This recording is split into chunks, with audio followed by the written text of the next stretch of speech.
বন্ধুরা, ধাঁধার জ্ঞান চ্যানেলে আজকেও তোমাদের জন্য রয়েছে মজার মজার কিছু ধাঁধা।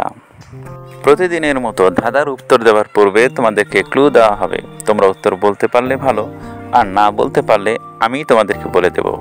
তো বন্ধুরা, আজকের মজার মজার ধাঁধাগুলো দেখতে থাকো।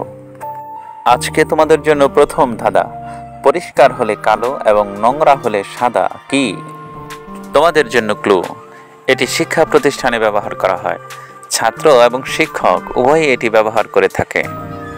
বন্ধুরা, আশা করি উত্তরটি পেরেছ। তারপরে আমার উত্তরটির সঙ্গে মিলিয়ে নাও। সেটি হলো ব্ল্যাকবোর্ড বা চকবোর্ড। এবারের ধাঁধাটি সম্পর্কে একটু চিন্তা ভাবনা করবে, কারণ ধাঁধাটি যেমনি মজার তেমনি অনেক শিক্ষণীয়। মনে করো, দুটি দল গঠন করা হয়েছে। দলে কম বেশি হয় প্রথম দল দ্বিতীয় দলকে এভাবে বলছে, তোমাদের থেকে একজন দাও, আমরা তোমাদের সমান হই। একথা শুনে দ্বিতীয় দল বলছে, তোমাদের থেকে একজন দাও, আমরা তোমাদের দ্বিগুণ হই। এখন প্রশ্ন হলো, কোন দলে কতজন লোক আছে?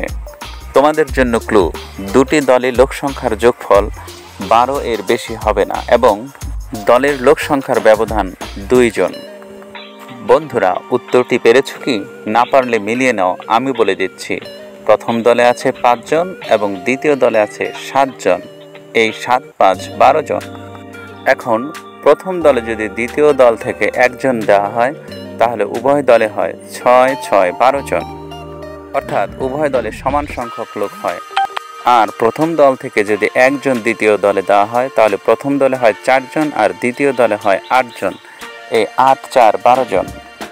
বন্ধুরা, আশা করি ধাঁধাগুলো তোমাদের কাছে ভালো লাগছে। এই ধরনের মজার মজার ধাঁধা নিয়মিত পেতে চ্যানেলটি এখনই সাবস্ক্রাইব করে রাখো। তোমাদের জন্য আমাদের এবারের ধাঁধা, কোন ধরনের ব্যান্ড কখনো সঙ্গীত বাজায় না? ধাঁধাটি আবার বলছি, কোন ধরনের ব্যান্ড কখনো সঙ্গীত বাজায় না? তোমাদের জন্য ক্লু, এটি ব্যাংকে বেশি ব্যবহার করা হয় এবং মানুষের বিভিন্ন প্রয়োজনেও এটি ব্যবহার করা হয়। মেয়েরাও এটি ব্যবহার করে থাকে। আশা করি তোমরা উত্তরটি দিতে পেরেছ। তারপরও উত্তরটি মিলিয়ে নাও, সেটি হলো রাবার ব্যান্ড।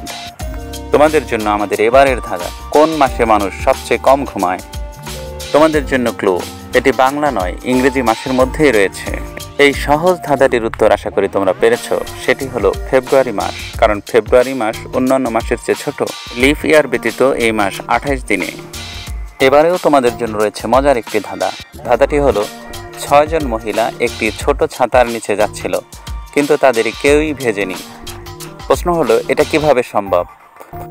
বন্ধুরা, এর জন্য তোমাদেরকে কোনো ক্লু দিতে চাচ্ছি না, কারণ ক্লু দিলে তোমরা সহজে উত্তরটি পেরে যাবে। একটু ভেবে দেখো, আমি উত্তরটি বলে দিচ্ছি। এখানে 6 জন মহিলার কেউই ভেজেনি, কারণ বৃষ্টি হচ্ছিল না। এই প্রশ্নে এমন বলা হয়নি যে বৃষ্টির সময় তারা যাচ্ছিল। বন্ধুরা, এবারে ছবির মাধ্যমে তোমাদেরকে একটি ধাঁধা দেখানো হচ্ছে। ছবিটিতে দুটি ছবি প্লাস চিহ্ন দিয়ে পাশাপাশি বসানো হয়েছে এবং এই দুটি ছবি দ্বারা একটি স্থানের নাম নির্দেশ করা হচ্ছে। প্রশ্ন হলো, এই স্থানটির নাম কি? তোমাদের জন্য ক্লু, এটি বাংলাদেশে অবস্থিত কোনো জায়গার নাম নয়, এটি ভারতে অবস্থিত একটি বিখ্যাত জেলার নাম। বন্ধুরা, আশা করি উত্তরটি পেরেছ। এটি ভারতের পশ্চিমবঙ্গে অবস্থিত একটি বিখ্যাত জেলা জলপাইগুড়ি। এটি মূলত পশ্চিমবঙ্গে উত্তরবঙ্গ অংশে অবস্থিত। এই জলপাইগুড়ি জেলায় রয়েছে বেশ কিছু দর্শনীয় স্থান। এবার ছবিটি ব্যাখ্যা করা যাক। প্রথমে আমরা যে ছবিটি দেখতে পাচ্ছি সেটা হলো একটি ফল, অর্থাৎ জলপাই ফল। এরপরে প্লাস চিহ্নের পরে যে ছবিটি আছে, এটি একটি গাছের গুড়ি, অর্থাৎ জলপাই গুড়ি। দুটি একসাথে মিলে হয় জলপাইগুড়ি। ধাঁধাগুলো ভালো লাগলে লাইক, কমেন্ট ও শেয়ার করতে ভুলো না এবং নিয়মিত আমাদের ভিডিও পেতে চ্যানেলটি সাবস্ক্রাইব করে রাখো। তোমাদের সবাইকে অসংখ্য ধন্যবাদ।